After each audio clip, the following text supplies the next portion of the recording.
The first time it happened, Michelle didn't even notice. She was in her home office on a Tuesday afternoon, video conferencing with the San Francisco branch about quarterly reports, her laptop propped on her desk while rain pattered against the window. The property had been hers for 3 years, a modest but beautiful colonial-style home in the suburbs of Portland, Oregon, with a half-acre of land that had felt impossibly luxurious after years of apartment living. The pool was her one indulgence, installed the summer before, a gleaming testament to finally having made it, to finally having built something of her own. She was explaining profit margins when she heard it, the distinctive splash of something or someone entering water. Michelle's head snapped toward the window. Through the glass, she could see the edge of her pool, the water rippling. Her stomach dropped. She excused herself from the call, muting her mic, and rushed downstairs to the back door. There in her pool were 3 children. A boy who looked to be about 10, soaking wet and grinning like he'd just discovered buried treasure. 2 smaller kids, a girl around 8 and a toddler who couldn't have been more than 5, both in soaked clothes that clung to their thin frames. The toddler was standing in the shallow end, bouncing, his laughter echoing off the fence. "Hey," Michelle shouted, stepping onto the patio. "Hey, get out of my pool." The kids didn't stop. The older boy actually did a cannonball, sending up a spray of water that caught the little girl, who shrieked with joy. "I'm serious," Michelle's voice cracked with something between panic and fury. "Out now." Only the oldest boy noticed her. He paused mid-swim, water streaming from his dark hair, his expression shifting from pure joy to something more guarded. But he didn't climb out. Instead, he said, "My mom said it was okay." Michelle felt her chest tighten. "Your mom said what?" "She said we could use your pool. She knows you. She said it's cool." "She did not," Michelle said flatly. She didn't know anyone with 3 young children on this street. She knew her immediate neighbors, the Patels on the left, the elderly Hendersons on the right, and vaguely that someone with kids lived somewhere nearby, but they'd never spoken. "Get out, now." Something in her tone must have finally registered, because the boy started wadding toward the steps. The girls followed reluctantly, dripping onto the travertine stone. Up close, Michelle could see they were thin, their clothes cheap and worn, the older boy's shorts faded from multiple washings. The toddler's diaper was visible beneath his soaked pants. "My mom's name is Karen," the boy said, still defiant even as he climbed out. "We live on Maple Street. Mom said our neighbors share stuff." "I don't share my pool," Michelle said coldly. "And you're trespassing, don't come back here." She watched them trudge toward the fence, the same fence that, she now realized with a sinking feeling, had a section where the slats were warped enough to create gaps. Easy passage for small bodies. The boy pushed through and the girls followed, the toddler needing help from his older brother. Michelle stood alone on her patio, dripping water everywhere. Her hands were shaking. She went back inside and tried to rejoin her call, but her mind wasn't on profit margins anymore. She kept thinking about the toddler's diaper bulging with water, the girl's frightened eyes when she'd yelled, the boy's casual confidence that somehow this was permitted. She kept thinking about what the boy had said. "Mom said our neighbors share stuff." The audacity, the absolute presumption. Michelle checked the fence that evening, examining the gap. It was maybe 6 inches wide, nothing for a small child to squeeze through. She could fix it, she thought. A couple of boards, some nails, problem solved. But she didn't, not that night. She told herself it wasn't necessary, that one incident didn't require action. The boy had seemed genuinely confused. Maybe there was some misunderstanding. Maybe she'd overreacted. The next morning, she heard the splash again. This time, there were 5 children. Michelle was in the kitchen making coffee when the screams of delight reached her through the open window. She set down her mug slowly, deliberately, and walked to the back door. Through the glass, she watched the scene. The same 3 kids from yesterday, plus 2 more, a girl around 12 and an even smaller boy, maybe 4. They were playing Marco Polo, their voices high and bright, completely absorbed in their game. The older girl was shouting Marco, and the others were shrieking Polo in response. Michelle's hands clenched into fists. She opened the door and stepped out. "Excuse me." All 5 heads turned toward her. "Out," she said. "All of you out of my pool now." "You're not the boss of us," the 10-year-old boy from yesterday shouted back, but he was already moving toward the steps, reading something in Michelle's expression that told him this was non-negotiable. "My name's Michelle," she said, her voice tight and controlled. This is my property. I don't know who told you this was okay, but it's not. You cannot be here. If I see any of you in my yard again, I'm calling the police. Understood. The older girl, who had the same dark hair and features as the younger boy, nodded quickly. She was already climbing out, helping the smallest child up the steps. Come on, guys, let's go. But we were just, the 10-year-old started. Now, Michelle said. They filed out, dripping and silent now, their joy replaced with a sullen resentment that Michelle almost felt bad about, almost. The oldest girl shepherded them toward the fence gap, making sure each one made it through safely. As they disappeared, Michelle saw something that made her pause. The way the girl had organized them, the way she'd taken charge, the maternal instinct in a 12-year-old that shouldn't have been necessary. These weren't kids on a joyride. These were kids who needed something. She pushed the thought away. It wasn't her responsibility. She'd set a boundary. It was reasonable, fair, necessary. She called a fence repair company that afternoon and got a quote, $800 to reinforce and repair the damaged sections. Too much right now.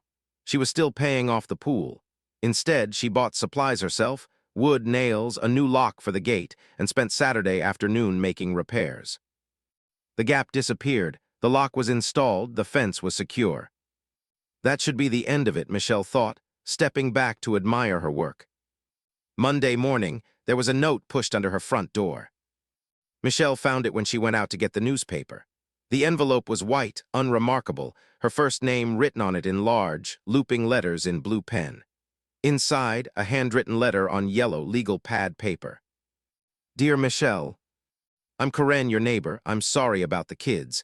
I know they've been going in your pool. I didn't know they were doing it without permission. I would never let them do something like that. I'm a good mother. I work hard and I try my best. The thing is, it's so hot this summer, and we don't have a pool. My kids don't have anywhere to go. Our apartment is so small and hot, and this has been the only thing that makes them happy. I've been working doubles at the hospital, and my mom can't watch them as much, and...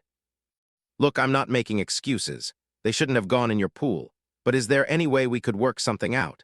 Maybe they could come over for an hour or two on certain days. I could pay you, or I could do yard work or something. I just know how much this would mean to them. The oldest, Emma, she's been having a really hard time since the divorce. This pool thing is the first time she's smiled in months. Thank you for considering this. Karen. Michelle read the letter 3 times, her emotions cycling through irritation, pity, and back to irritation again. The manipulation was so transparent.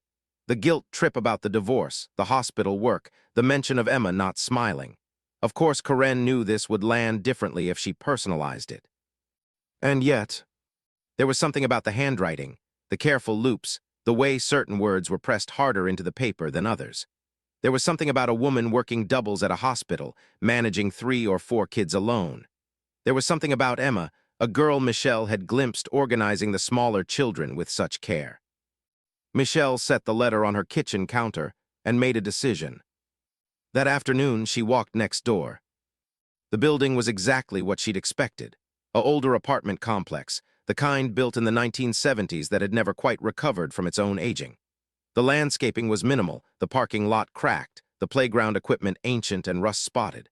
Children ran everywhere, but it was chaos without joy, kids burning off energy in the heat with no real outlet. She found the unit number from the letter and knocked. Karen answered almost immediately, as if she'd been waiting by the door. She was thin, not the careful thinness of someone who worked out, but the worn thinness of someone perpetually stretched too thin. Her dark hair was pulled back in a hasty ponytail, and she wore scrubs with a coffee stain on the shoulder. When she saw Michelle, her face went through a series of emotions.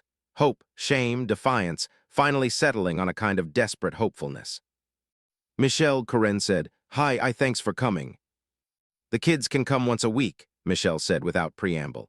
Saturdays, 2 to 4 p.m., that's it. Supervised if possible. And there's a house rule, no running on the deck, no diving, floaties required for anyone under 10. There are towels in the pool house. Karen's eyes went wide. Really? Oh my God, thank you so much. You won't regret this, I promise. Emma, come here. A girl appeared, the 12-year-old from yesterday. Emma's face was cautious, her eyes darting between her mother and Michelle with suspicion.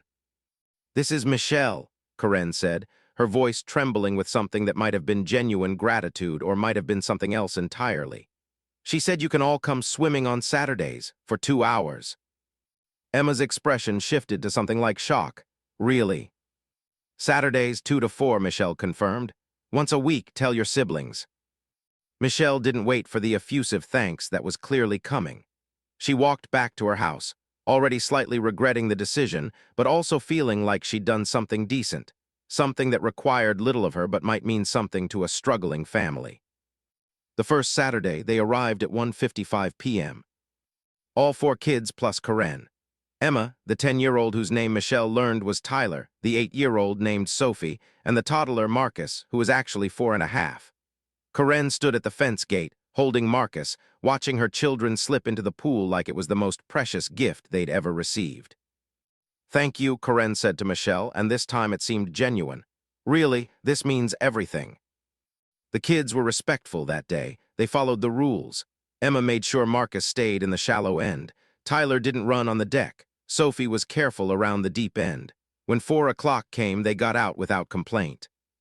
"Same time next week?" Karen asked, hope flickering in her tired eyes. Michelle nodded. "Same time." This was fine, she told herself. This was generous. This was manageable. She had no idea how wrong she was. The second Saturday, they arrived at 1:50 p.m.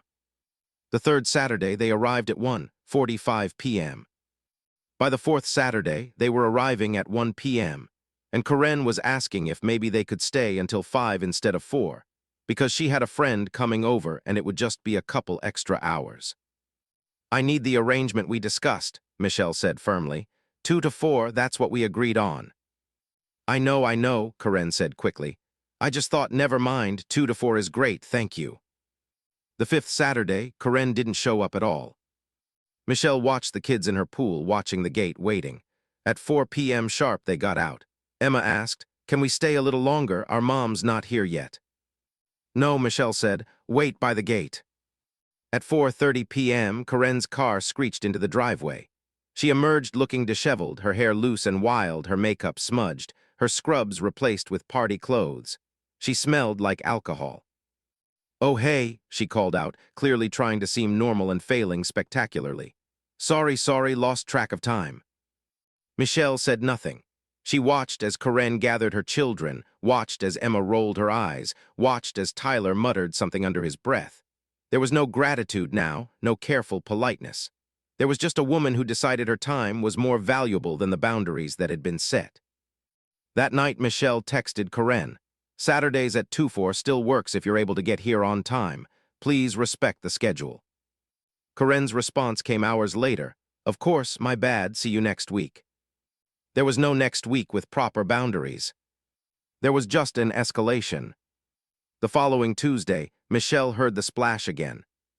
She was on a call, always on a call lately, her job demanding more and more as the end of quarter approached. She muted her mic and went to the window.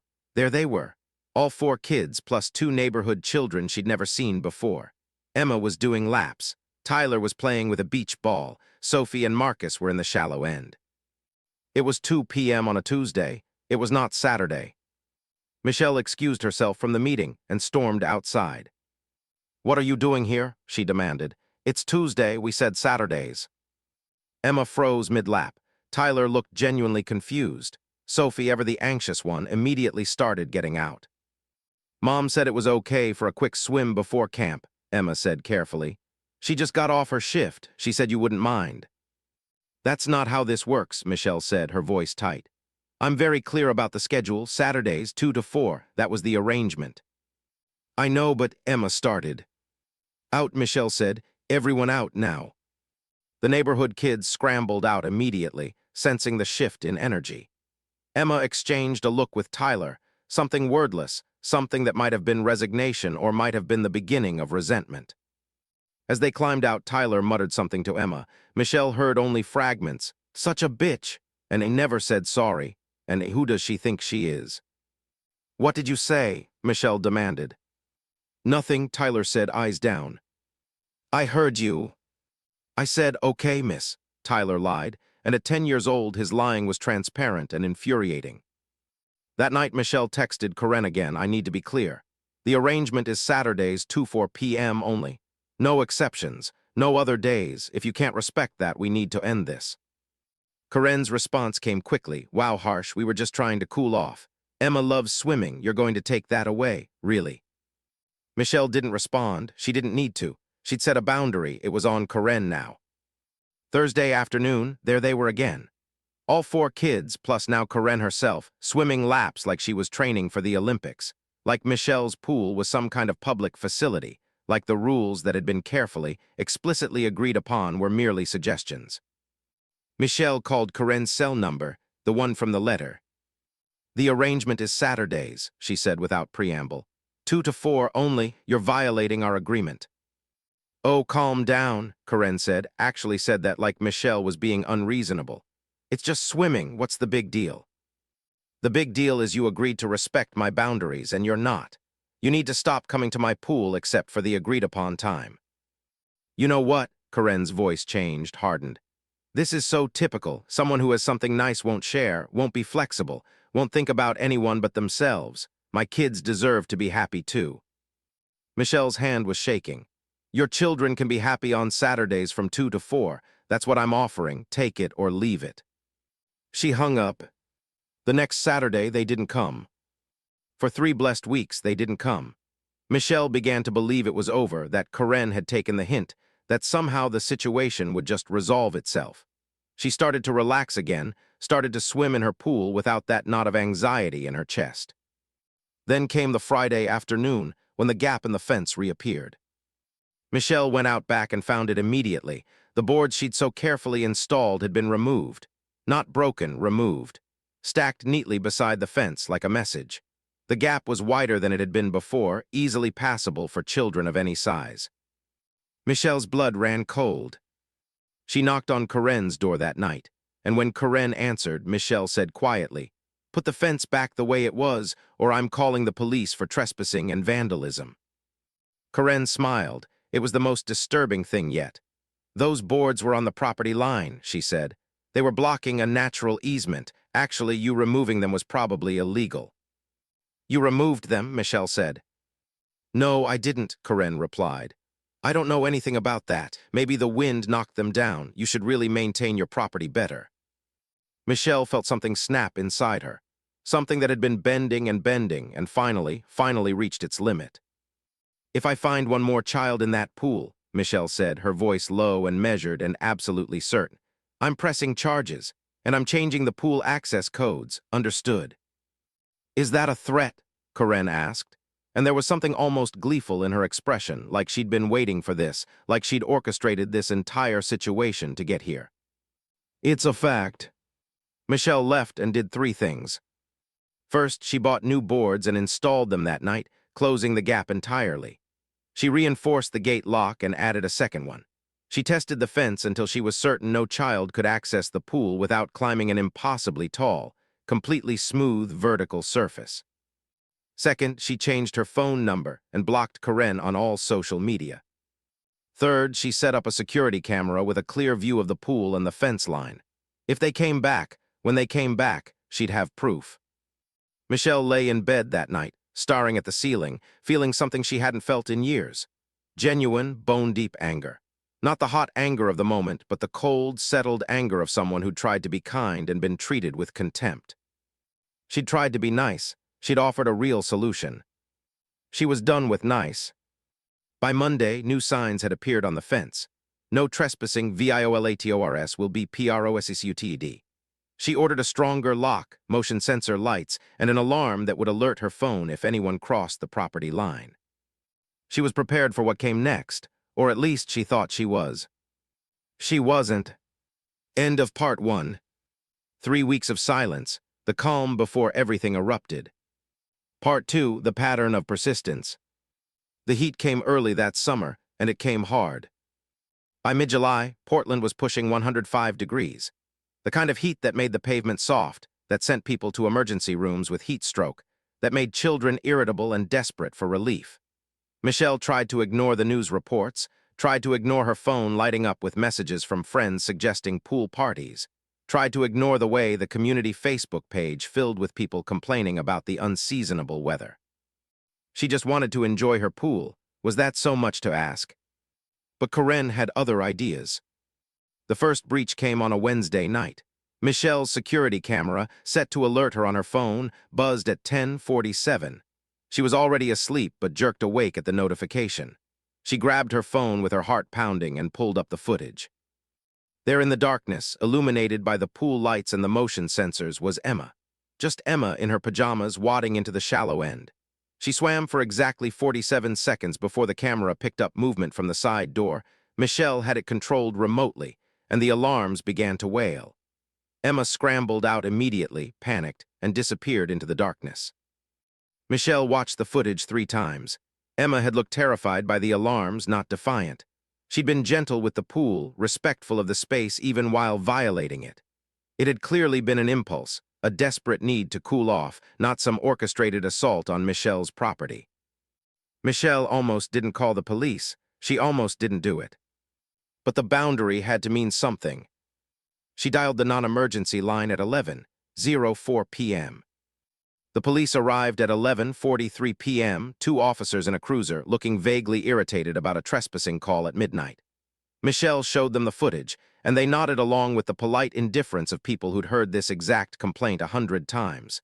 Neighbor disputes over property. Parents pushing back against boundaries. Nothing new. "So she was in the pool," one of the officers said. "Yes," Michelle confirmed. "Without permission, multiple times prior, and I've made my position clear." "How old is she?" 12. The officers exchanged a glance. "You want to press charges against a 12-year-old for trespassing?" Michelle's jaw tightened. "I want her to stay out of my pool." "I get that," the other officer said more gently. "But pressing charges, that's a big step for a kid. Have you tried talking to the mother?" "Yes," Michelle said coldly. "She told me the fence was on the property line and I shouldn't maintain my property better." "Okay, tough situation. Look, here's what we can do. We'll go talk to the family, let them know about the cameras, make it clear this is illegal. Scared straight might work better than the courts, honestly." 20 minutes later, Michelle watched from her window as the police cruiser pulled up to Karen's apartment building. She watched the officers walk to the door, knock, and wait. She watched Karen emerge in a robe, looking shocked and angry in equal measure. She couldn't hear what was being said, but she watched Karen's hand gestures become more animated, watched her point toward the street where Michelle's house sat, watched her shake her head emphatically. The officers left shortly after. They didn't look satisfied. The next morning, Michelle's number was called to the Nextdoor app. Not directly, but close enough. A post from a real neighbor detailed how a woman in the neighborhood had called the police on a 12-year-old for swimming, how cruel some people were, how some people just didn't understand the meaning of community. The comments piled up quickly. "That's disgusting. Some people forget what it's like to be a kid. I would never call the police on a child. Whatever happened to kindness? This is exactly what's wrong with society. No compassion, no flexibility. The mom is working hard and just trying to keep her kids happy, and this woman called the police." One comment by someone with the username TruthTeller82 was particularly pointed.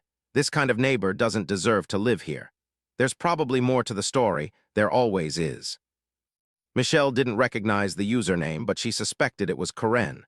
She considered responding, considered defending herself, and decided against it. You couldn't win arguments with strangers on the internet.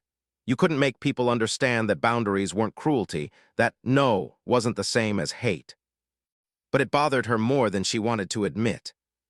The next incident came 3 days later. This time it was all 4 kids plus Karen herself during daylight. It was 2:14 p.m. on a Saturday. Not the agreed-upon time. They were 13 minutes past the window, which might have seemed petty, but Michelle had lived 3 weeks with boundaries being bent and then shattered. She watched on her phone as Emma got the younger kids situated in the pool. Karen stood on the deck, smoking a cigarette, looking directly at Michelle's house. Michelle went outside.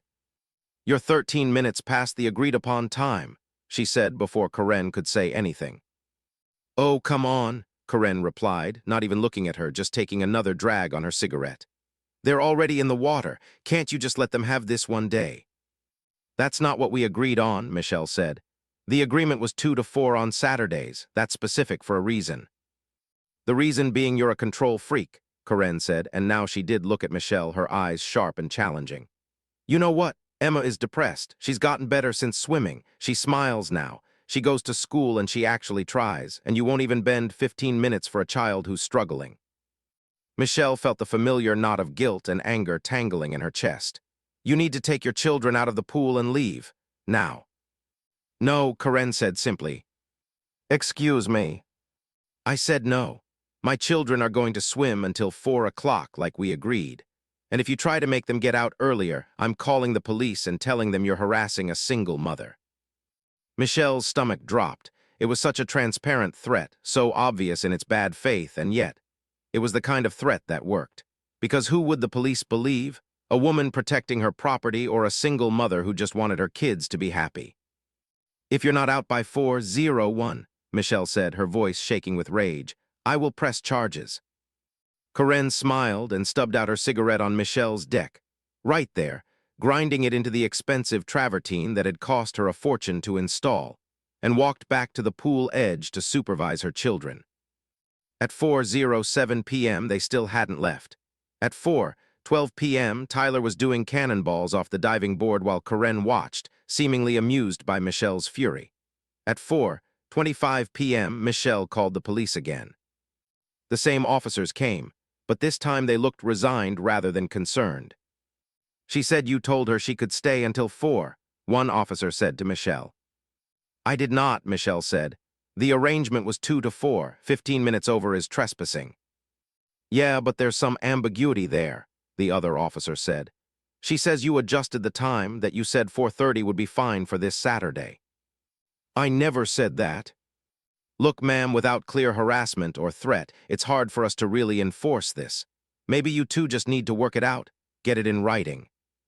I want them off my property, Michelle said. Now.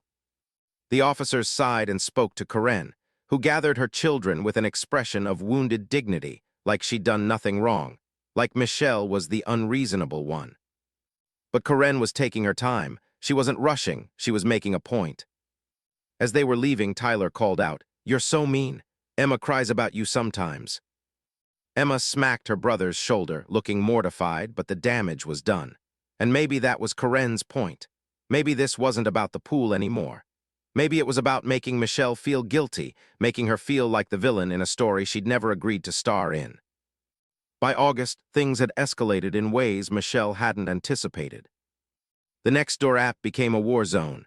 Someone had posted a photo of the pool, just a casual photo, but it made Michelle's skin crawl to see her private space discussed by hundreds of strangers. The comments had evolved into arguments about parenting, about wealth, about compassion, about entitlement. One person mentioned that they'd seen the security cameras and thought that was excessive. Another chimed in that some people just wanted to hoard nice things.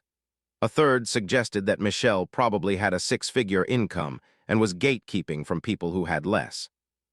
No one mentioned that Karen had threatened to falsely accuse Michelle of harassment. No one mentioned that Karen had destroyed Michelle's fence. No one mentioned that Karen had been consistently, deliberately violating clearly stated boundaries. Michelle tried responding a few times, tried explaining her side of the story, but each comment she made was dissected, misrepresented, and used against her. One person suggested she was classist. Another implied she was discriminating against single mothers. A third suggested that calling the police on a child was basically assault. Michelle stopped reading the comments. The trespassing continued, but Karen had gotten smarter about it.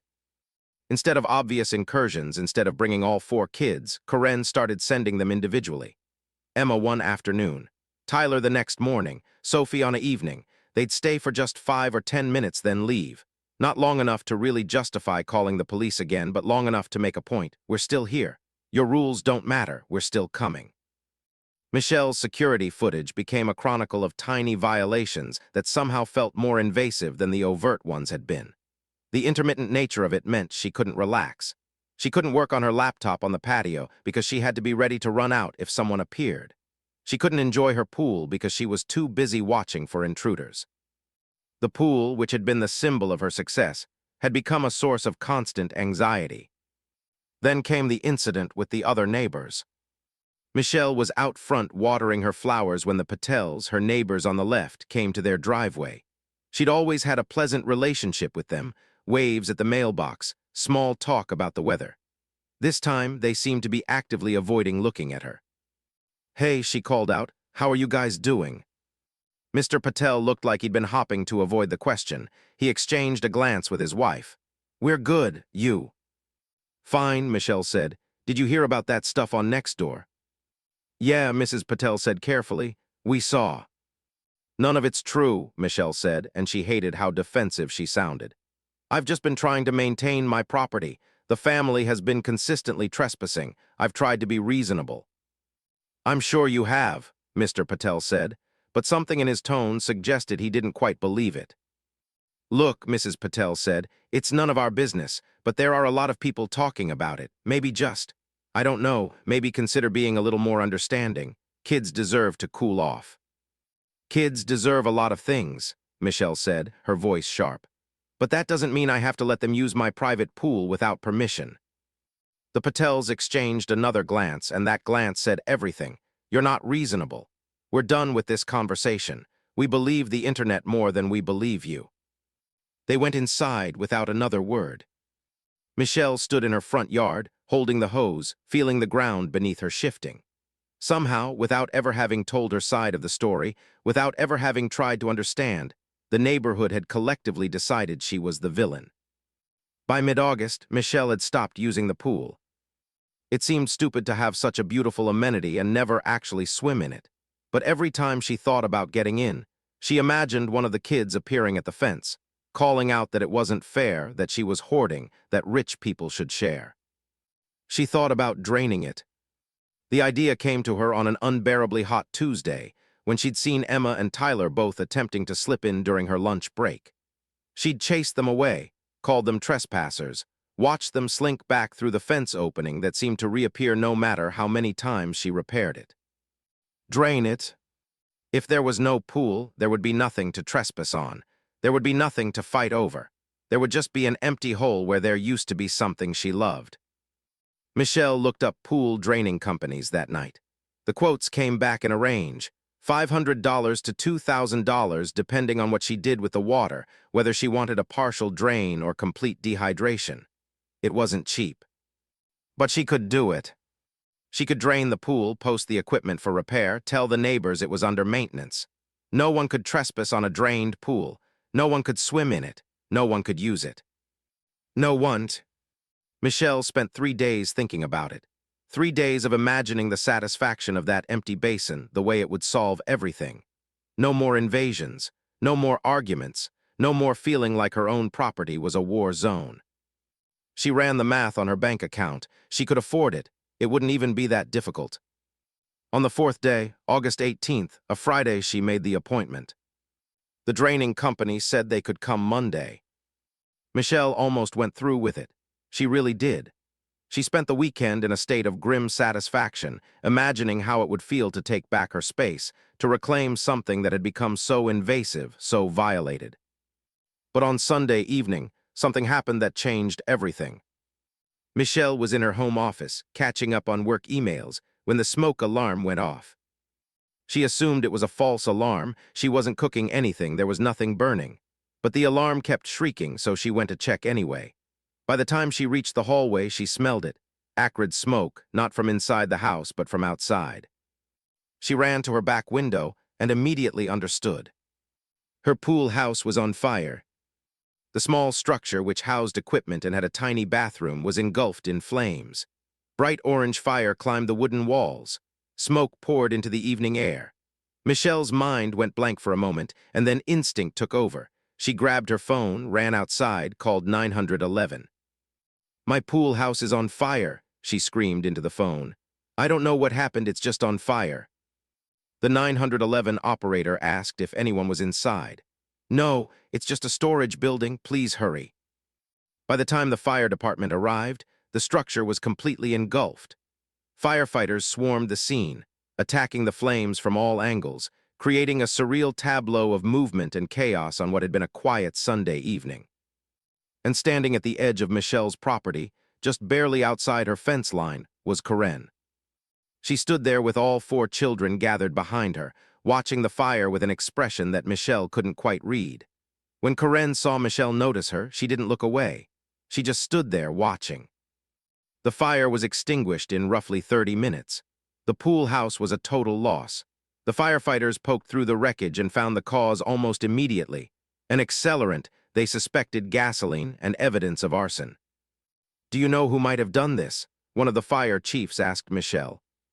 Michelle's eyes stayed on Karen, who was still standing at the property line. Karen stared back, and something passed between them, a moment of complete, crystalline understanding. Karen had come to a boundary Michelle had set, and Karen had responded with fire. "I think I know," Michelle said quietly. She told the fire chief about the trespassing, about Karen, about the escalation. She showed him the security footage of the children on her property. She played him the voicemails from the police. The fire chief listened with a grim expression that said he'd heard stories like this before, stories where reasonable boundaries turned into vendettas, where simple disputes metastasized into actual crimes. "We'll definitely report this to the police," he said, "and to the fire marshal's office. This is arson, this is serious." Michelle nodded, but her eyes were still on Karen. As the fire department was packing up, as evening was turning to true night, Michelle saw Karen gathering her children and walking back to the apartment building. She moved with purpose but not panic. She wasn't running. She was just leaving, the way you might leave after any ordinary social visit. Michelle went back inside and sat at her kitchen table and shook with rage and something else, something deeper. This wasn't about the pool anymore. This was about power, about who got to set the rules, about whether the truth mattered when you were outnumbered. The police came late that night and took a formal report. They dusted for prints. They took photos of the damage. They told Michelle they'd investigate, but arson was hard to prove without direct evidence. "Did you see her do it?" one officer asked. "No," Michelle admitted, but she was standing right there watching while it burned. "Standing and watching isn't a crime," the officer said. "We'd need evidence that she actually did it." Michelle felt something inside her crystallize into an awful, perfect clarity. Karen had deliberately destroyed her property, and Karen would probably face no consequences for it, because Karen hadn't been stupid enough to do it in front of cameras or witnesses. But Michelle had a problem that needed solving, and Michelle was running out of patience. The police concluded their investigation on Friday and closed the case on Tuesday. No direct evidence of arson, they said. No witnesses, they said. The accelerant was common enough that it could have come from anywhere. The ignition source was unclear. There was nothing that definitively pointed to Karen beyond Michelle's accusations, and accusations weren't proof. Michelle received this news via email, a form letter essentially telling her that her home had been destroyed and nothing would be done about it. She read it 3 times, then closed her laptop and sat very still for a long time. That afternoon, she met with her homeowner's insurance company. The claim was filed, documentation was gathered, photos were submitted. The insurance adjuster was sympathetic but clear. The pool house itself would be covered, but her personal items, the poolside furniture, some equipment that was in there during the fire, those items might require documentation of receipts. One thing the adjuster said stuck with her. "It's possible this will be classified as a claim with suspicious circumstances given the arson investigation. That might affect your policy going forward." Michelle thanked him and ended the call. She sat on her back patio and looked at the charred remains of what used to be a place she'd like to sit and read in the summer. That night, she drained the pool.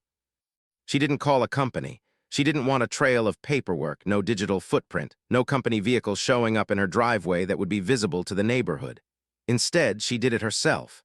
She found the drain valve on the pool equipment. The controls were intact even though the pool house was destroyed, and opened it up. The water began to pour out. It was a slow process. A full pool drained at natural capacity would take days. But Michelle was patient. She was very, very patient now. She watched the water level drop an inch an hour, and she felt something like peace for the first time in weeks. By Saturday evening, the pool was half empty. By Monday morning, it was mostly gone. The bottom was visible now, a white basin that looked obscene in its emptiness. Debris collected at the drain, leaves, insects, things that had died in the water. Michelle stood on her patio and looked at the empty pool and felt nothing. Actually, that was a lie. She felt something. She felt a kind of grim satisfaction. She felt like she'd taken something back. She felt like she'd made a choice. She spent the day draining what remained, sweeping out the basin, making sure the pool was in a state that was clearly, undeniably unusable. By Monday evening, Nextdoor lit up again. This time the post was from someone named Poolside Observer, and it was a photo of her drained pool. The caption read, "Some people are so consumed with greed and selfishness that they destroy something good just so others can't enjoy it." Remember the neighbor we all discussed? This is what she did. She drained her pool to keep children from swimming in it. This is the kind of person we let live in our neighborhood. The comments came fast and furious. "That's the most cruel thing I've ever heard. She drained her pool to hurt that poor family. How is this legal? How are we allowing this kind of petty cruelty? That poor mother, that poor woman, I hope she's okay. Some people don't deserve nice things." Michelle read them all. She read the comments about her being selfish, cruel, petty, vindictive, classist, ableist, the last one mystifying her until someone explained that not sharing was somehow discriminatory against families. She didn't respond, she didn't defend herself. She just read and felt anger and made a decision. Tuesday morning, she got a call from a blocked number. "Hello," she answered cautiously. "Hi, Michelle, this is Detective Rogers with the Portland Police. I'd like to talk to you about some allegations that have been made against you." Michelle's stomach dropped. "What kind of allegations?" "I'd prefer to do this in person. Can you come down to the station?" She went to the police station that afternoon, confused and anxious. Detective Rogers turned out to be a woman in her 50s who looked like she'd seen every type of neighborhood dispute that existed and was deeply unimpressed by all of them. "Karen Reeves has filed a report," Detective Rogers said without preamble, "saying that you deliberately drained your pool to cause psychological harm to her children. She's citing it as targeted harassment and emotional abuse. She's got quite a bit of documentation. Messages you've sent, screenshots from Nextdoor, a photo of your drained pool as supposed evidence. She also says she believes you committed insurance fraud because you filed a claim on the pool house fire, and she suspects you caused it for the insurance money." Michelle felt her vision narrow. "That's absurd. I was the victim of the fire. I reported it to you." "I'm just telling you what she reported," Detective Rogers said. "Look, between you and me, this whole thing is a mess. You got a woman frustrated by not being able to use a pool. She got frustrated. Now we have Nextdoor full of people taking sides, a fire that's officially unsolved, and a drained pool that looks bad on your end. You need to be careful here. I'm not charging you with anything, at least not yet, but I wanted you to understand the position you're in." Michelle left the police station shaking. Karen had lied. Karen had weaponized the entire situation and turned Michelle's reasonable actions, protecting her property, draining her pool, into evidence of harassment and abuse. And everyone was believing her. The week that followed was the worst week of Michelle's life. More posts on Nextdoor, more neighbors who suddenly wouldn't make eye contact, a note left on her car's windshield that read "Cruel bitch" in spray paint. A request from the HOA asking her to explain the drained pool and the community concern it was generating. She got called into her office by her HR department. "We've received a concerning email," her manager said carefully, "from someone in the community where you live. It describes concerning behavior on your part toward a family in your neighborhood. While this is ostensibly a personal matter, it is affecting the company's reputation. We need to discuss your conduct." "My conduct," Michelle repeated, feeling her voice rise. "I set reasonable boundaries and someone else committed arson." "Well, that's still under investigation, isn't it?" her manager said diplomatically. "In the meantime, I think we should put you on a 2-week leave of absence while this blows over. Internal HR says it's a precaution. You can come back once the situation stabilizes." Michelle was not fired exactly, but she was made to understand that there would be consequences for having neighbors who disliked her. The company couldn't formally punish her for personal behavior, but they could certainly make her professional life uncomfortable. She left work at 3 p.m. that day and sat in her car in the parking lot and screamed. That evening, she drove to Karen's apartment complex. She didn't have a plan. She just needed to see her, needed to look at the person who had done this to her. Karen was in the parking lot loading groceries into her car. When she saw Michelle's vehicle turn in, something flashed across her face, Satisfaction, maybe, or anticipation. Michelle parked and got out. "You filed a false report," she said, not bothering with preamble. "You destroyed my property and filed false charges against me." "I don't know what you're talking about," Karen said calmly. "I reported what I witnessed. Your harassment of my family, your deliberate actions to harm my children's mental health, your destruction of a resource that was helping a vulnerable family." "You burned down my pool house," Michelle said. "That's a serious accusation," Karen replied, and she was smiling now. "Do you have proof?"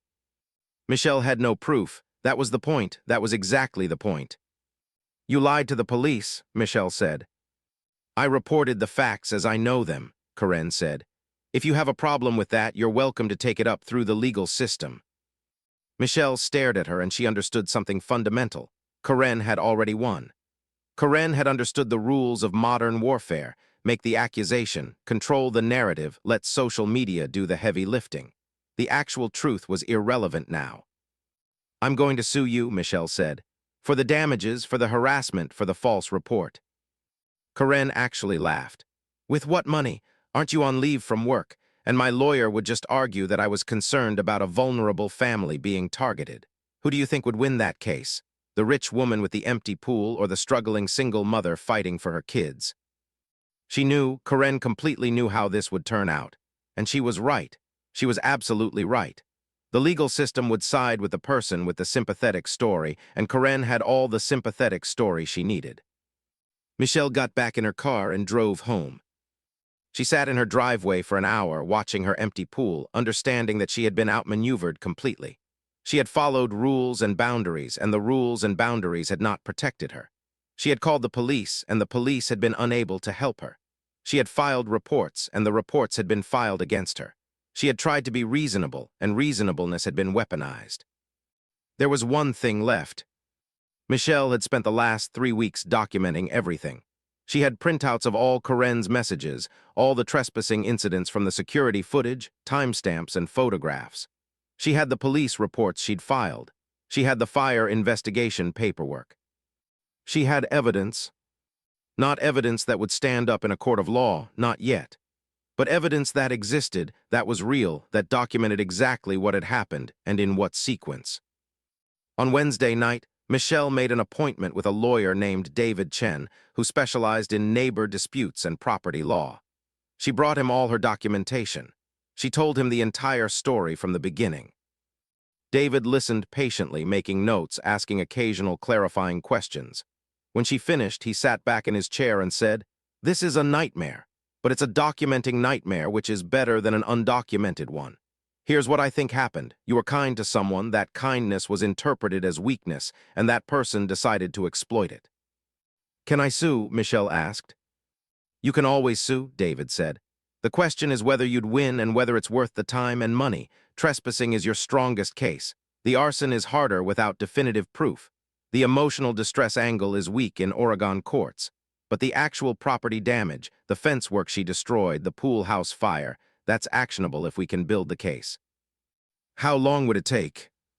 "Years, probably. And there's no guarantee you'd get damages that outweigh the attorney fees." Michelle felt something inside her finally break. So she wins. She destroys my property, lies to the police, turns my neighbors against me, gets me put on leave from work, and she wins. David set down his pen. "I'm going to be frank with you, Michelle. Most of what she's done isn't actually illegal in a way that's easily prosecutable. The trespassing is the strongest case, but it's hard to prove ongoing intent. The fire is suspicious but unproven. The social media campaign is cruel but not criminal. The false report is technically illegal, but without a conviction for filing a false report, which requires you to prove she knowingly lied to police, it's hard to use. So there's nothing I can do." "I didn't say that," David said. "I said the legal system would be slow and expensive, but I would strongly recommend documenting everything going forward. Every time someone trespasses, every incident, every word of harassment, build an airtight case. Eventually, courts have to respect evidence." Michelle drove home from that appointment understanding that justice, if it came at all, would come slowly and incompletely. She pulled into her driveway and saw something that made her go completely still. Painted on the front of her garage in large letters in white spray paint were the words, Karen's pool community property. Michelle got out of her car with her hands shaking. She touched the letters, half-hoping they were temporary, knowing they weren't. Someone had come to her house and done this. Someone in her own neighborhood had marked her property with a threat that wasn't quite a threat, a claim that wasn't quite a claim, but was absolutely, unmistakably hostile. She called the police for the third time. The officer who came was the same one from the first trespassing incident. He took photos, filed a report, and said there wasn't much they could do about it. Vandalism is hard to prove without a witness, he said. You'd need to identify the person who did it. Do you know who? Michelle didn't. She suspected it was a teenager or teenagers egged on by the neighborhood Facebook group, but suspicion wasn't proof. I'd recommend getting a security camera for your front, the officer suggested. Document incidents. She already had a security camera. She had multiple security cameras. She had documented everything. It hadn't mattered. That night, Michelle made a choice. She didn't plan it out. She didn't make a careful list of pros and cons. She simply reached a point where she understood that the system was not going to protect her, that boundaries didn't work against people who had no respect for them, that being reasonable was a liability, not an asset. She got out of bed at 11 p.m. and went to her garage. She got the tools she needed, wire cutters, a hammer, nails, some industrial spray paint. She went to the fence and examined the gap that kept reappearing. This time, she didn't just repair it. She reinforced it. She put up boards that were too high to climb over. She added a lock that was essentially impenetrable. She reinforced the whole thing with steel mesh and nails.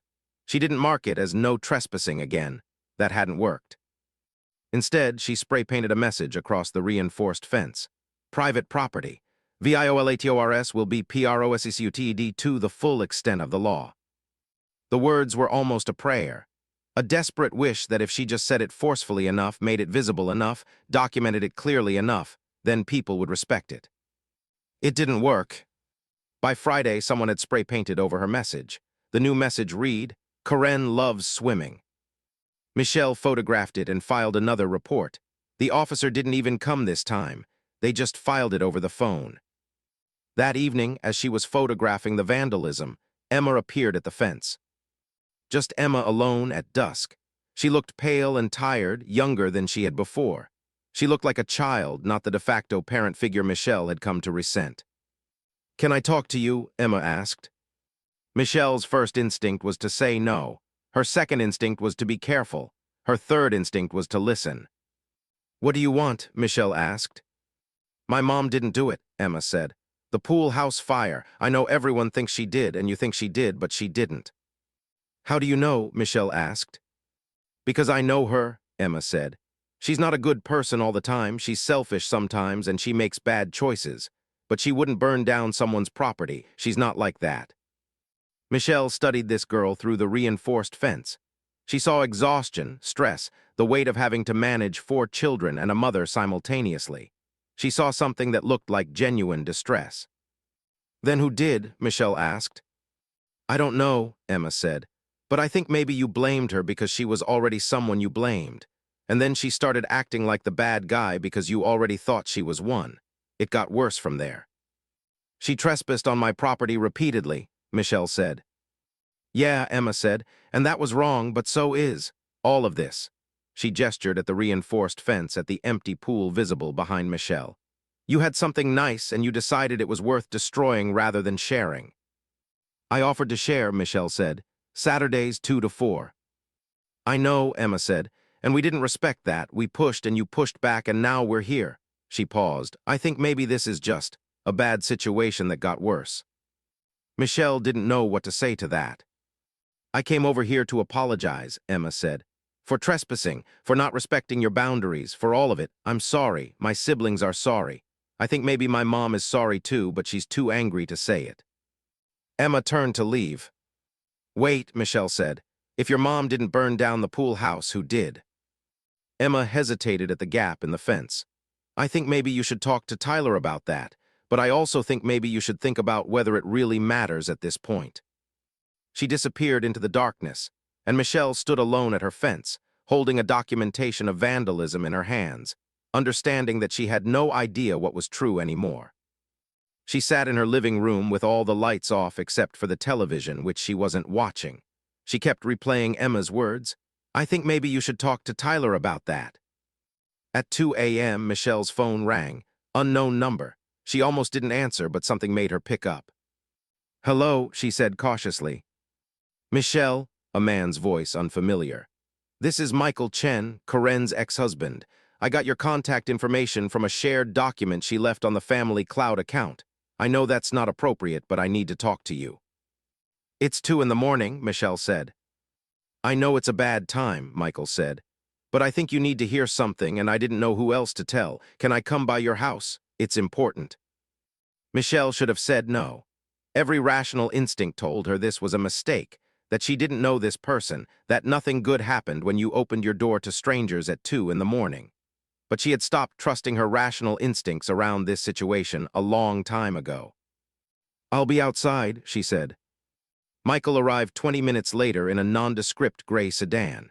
He was a man in his mid-40s, with kind eyes that looked exhausted.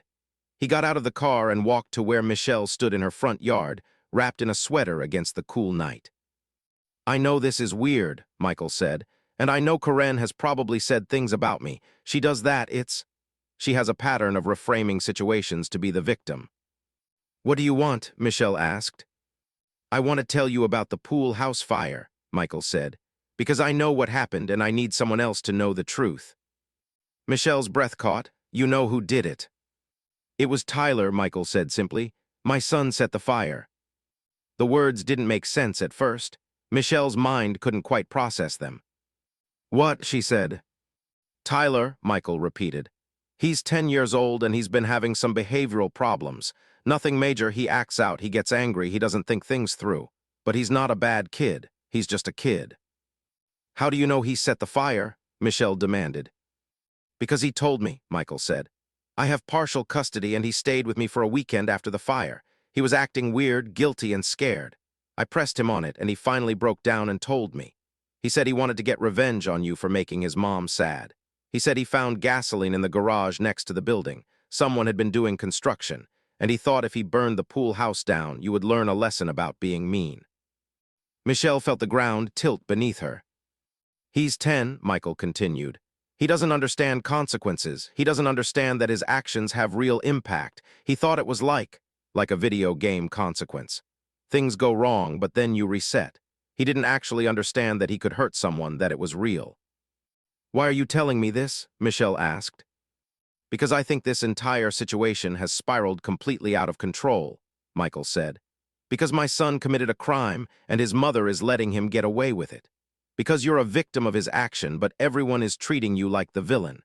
And because I think if we don't all take a step back and actually deal with what happened here, something worse is going to happen." Michelle sat down on her front steps. "Did you report this to the police?" "I did," Michael said.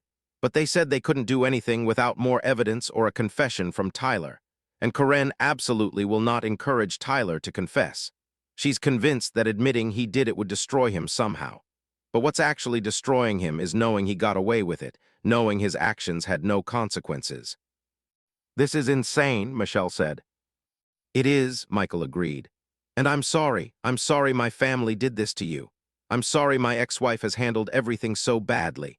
I'm sorry my son was angry enough to commit arson. It's all terrible, and I wanted you to know that none of it was your fault." Michael left shortly after. He gave Michelle his contact information and told her that she could call him anytime, that he believed her about the trespassing, that he understood why she had wanted boundaries. After he left, Michelle sat in her driveway until sunrise. The next morning, Michelle called David Chen, her lawyer. "I have information about the fire," she said, "but it's complicated." She told him about Michael's visit, about Tyler's confession, about Corinne's refusal to have him take responsibility. David listened quietly, then said, "That's helpful, but it doesn't actually change your legal position much. A 10-year-old confession, even one documented by his father, isn't necessarily admissible without proper reporting and investigation." "So nothing changes," Michelle said. "Not necessarily," David said. "But it does change something. Now you know that Corinne isn't guilty, which means you need to decide what you want to do with that knowledge." "What do you mean?" I mean, you have a choice, David said. You can report this to the police yourself, which might open a new investigation. You can confront Karen with this knowledge, or you can let it go. But you can't pretend anymore that you don't know the truth. Michelle spent the day thinking about that choice. She thought about Emma apologizing at the fence. She thought about Tyler's 10-year-old anger, his desire for revenge, his inability to understand consequences. She thought about Karen, working doubles at a hospital, raising 4 kids alone, making terrible choices but probably trying her best. She thought about the pool, which had started as a symbol of success and had become a symbol of her own worst impulses. At 3 p.m., Michelle made a phone call. "Mr. Chen," she said when Michael answered, "I need to ask you something. Do you think Tyler would be willing to meet with me?" They met on neutral ground, a park midway between Michelle's house and Michael's apartment. Michael brought Tyler, who was clearly terrified. The boy wore a hoodie despite the warm weather and kept his eyes down. Michelle sat on a bench, and Tyler sat next to his father, as far away from Michelle as possible. "Your dad told me what happened with the fire," Michelle said. "I want to hear it from you." Tyler didn't say anything. "You don't have to," Michael said gently to his son. "But I think you should. This person deserves the truth." "I'm sorry," Tyler whispered. "I'm really sorry. I was just mad because of the stuff on Nextdoor and people talking about my mom being mean, and I thought if I made you understand what it felt like, maybe everyone would stop being mean to her." "I understand you were angry," Michelle said, and she was surprised to find that she meant it. "But burning down a building is a serious thing. It's a crime. It's dangerous. Someone could have been hurt." "I know," Tyler said, and he was crying now. "I know that now. I didn't think about that then." "Your dad said you confessed to him. Have you confessed to the police?" Tyler shook his head. "Do you want to?" Michelle asked. "If I do, I'll get in trouble," Tyler said. "I could go to jail. Mom says that if I admit it, it will ruin my life."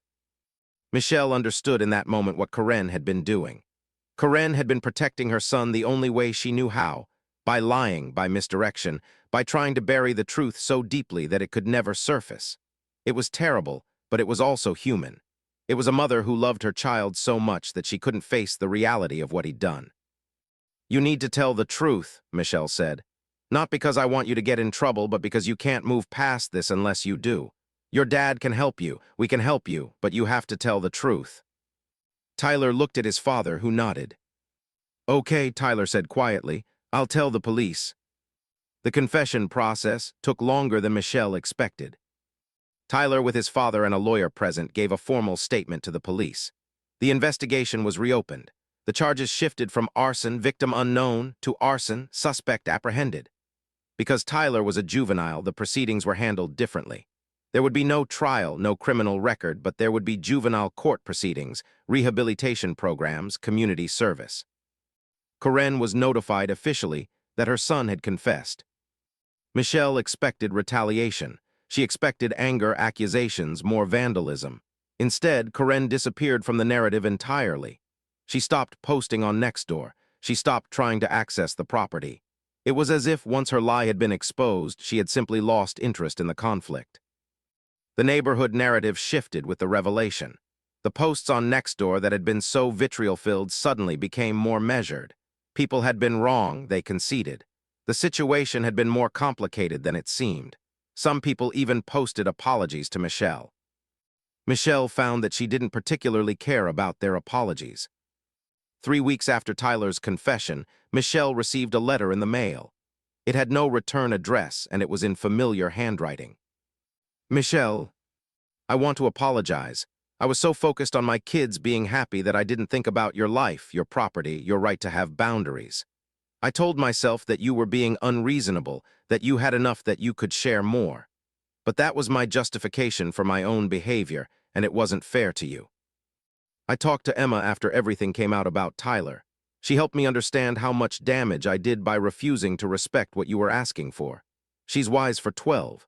I think maybe she's too wise. She shouldn't have to be managing this family like she does. I'm getting help. I'm talking to a therapist about my patterns, about how I justify my own bad behavior, about how I blame others when things don't go my way. I'm trying to be better. I don't expect forgiveness, and I don't think we'll ever be friends. But I wanted you to know that I hear you now." I'm sorry. Karen. Michelle read the letter 3 times. She didn't know if it was genuine or just another manipulation. She didn't know if Karen was actually getting help or just going through the motions. She didn't know anything except that a letter had arrived, and she could choose to believe it or not. She chose to keep it. She filed it away in a drawer with all the other documentation of the past 2 months, a record of a conflict that had spiraled out of control, a chronicle of reasonable boundaries becoming weapons, a documentation of what happened when people couldn't figure out how to coexist. Michelle never refilled her pool. The empty basin sat in her backyard for the rest of that summer and into the fall. It became a kind of monument to everything that had happened, a reminder of the costs of being firm about boundaries without also being kind about it, a symbol of how much damage could be done when two people refused to actually listen to each other. In October, Michelle decided what to do with it. She called a landscape company and had them fill it in. They brought soil and sod, and within a week there was just a yard where there used to be a pool. It was simpler that way. It was easier. It was the kind of easy that came from surrender. But before they filled it in completely, Michelle did something impulsive.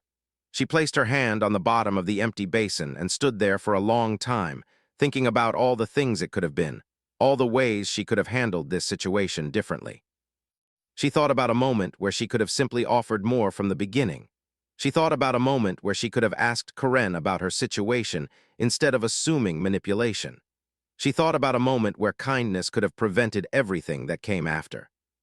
She thought about how sometimes the walls you build to protect yourself end up being the things that hurt you most. November arrived with gray skies and the early darkness of approaching winter.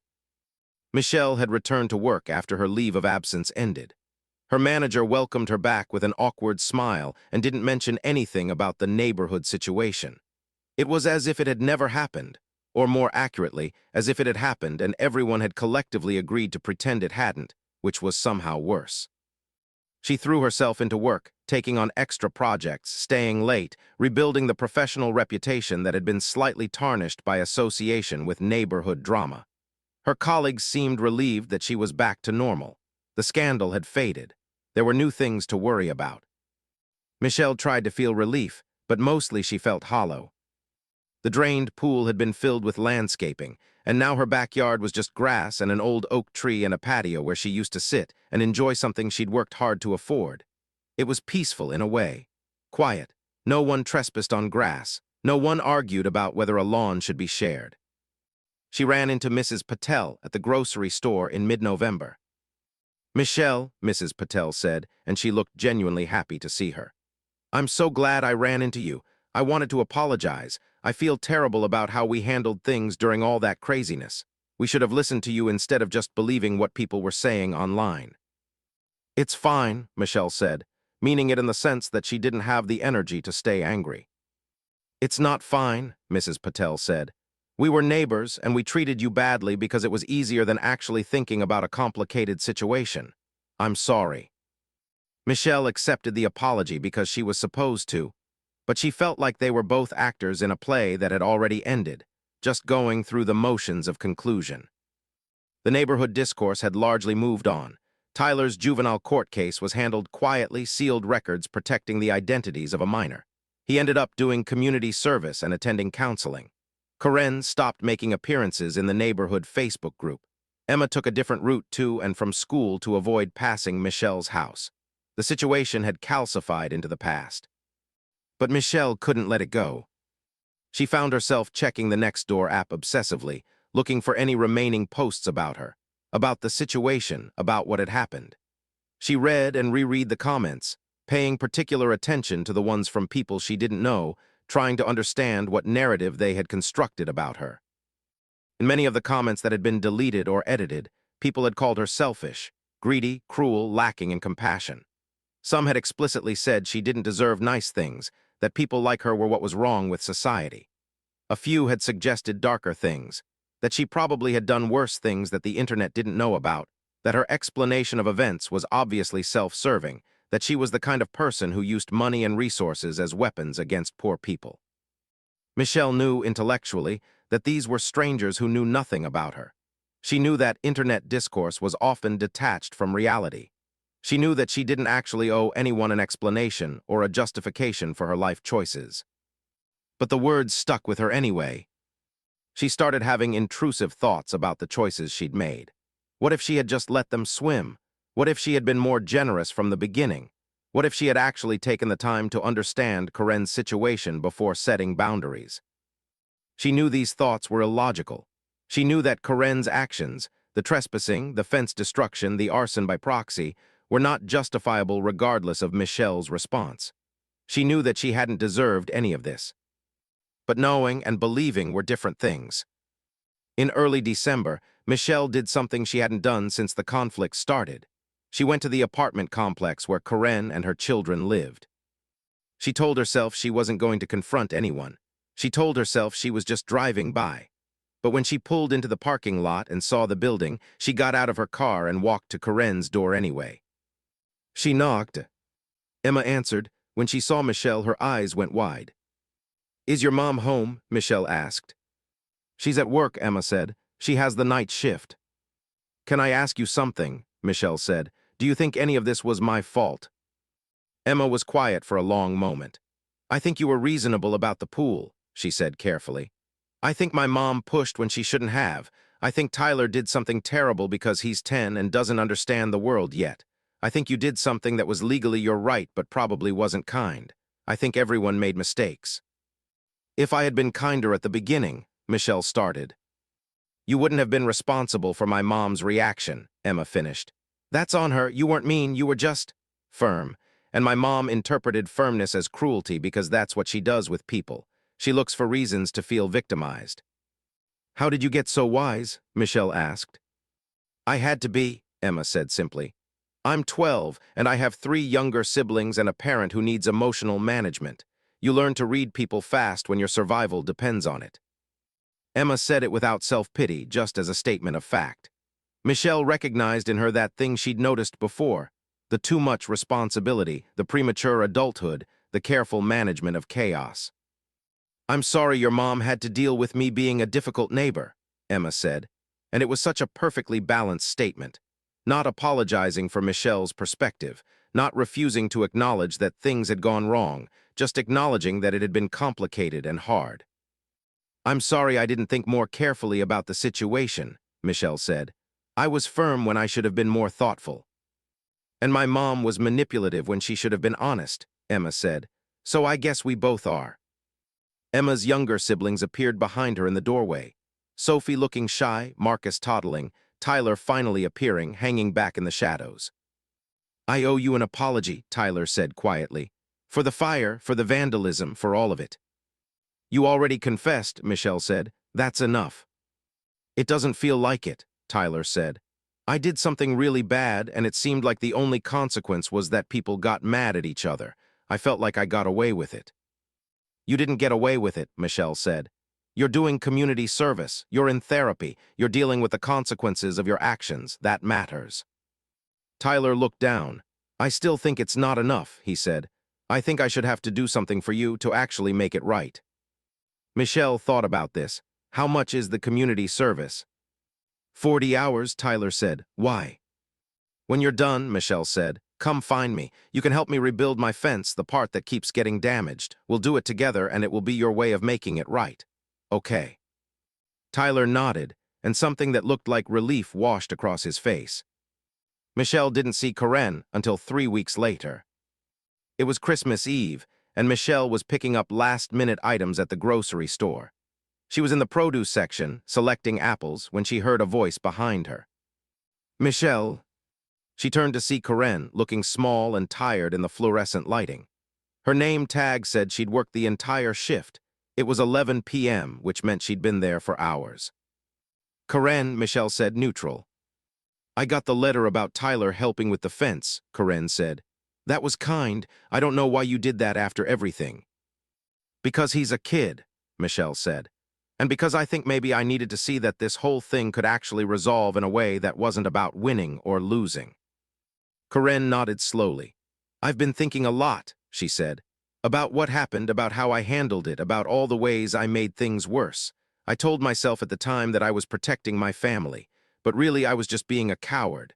I didn't want to admit that my kid had done something wrong, so I blamed you for it. He is your kid, Michelle said. It's hard. It is, Corinne agreed. But hard doesn't mean I get to hurt people. Hard just means hard. She paused. I've been trying to get into a better living situation for the kids, something with more space, maybe a small yard, a place where they don't have to rely on other people's pools to cool off. I don't know if it's going to happen, but I'm trying.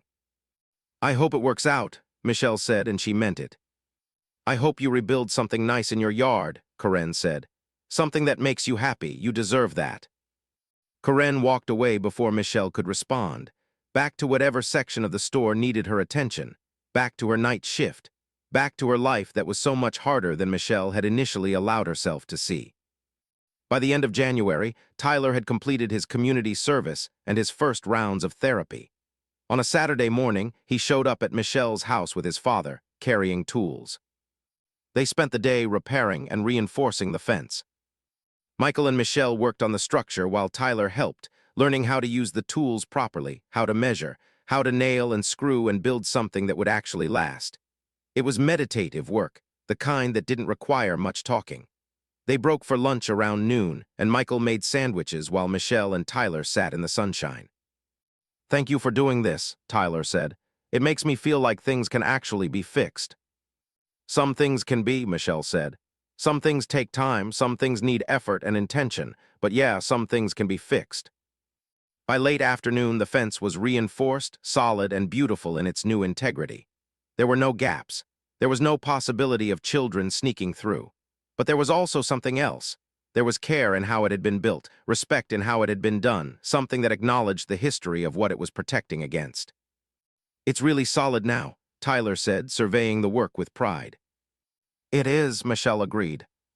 Michael drove Tyler away as the sun began to set. Michelle stood in her yard and looked at the fence and felt something shift inside her. Not forgiveness exactly, and not forgetting, but something like acceptance. The pool was gone. The fence was strong. The grass had grown over where the trauma had been. Things were different now, and they would never go back to what they were before, but that wasn't necessarily bad.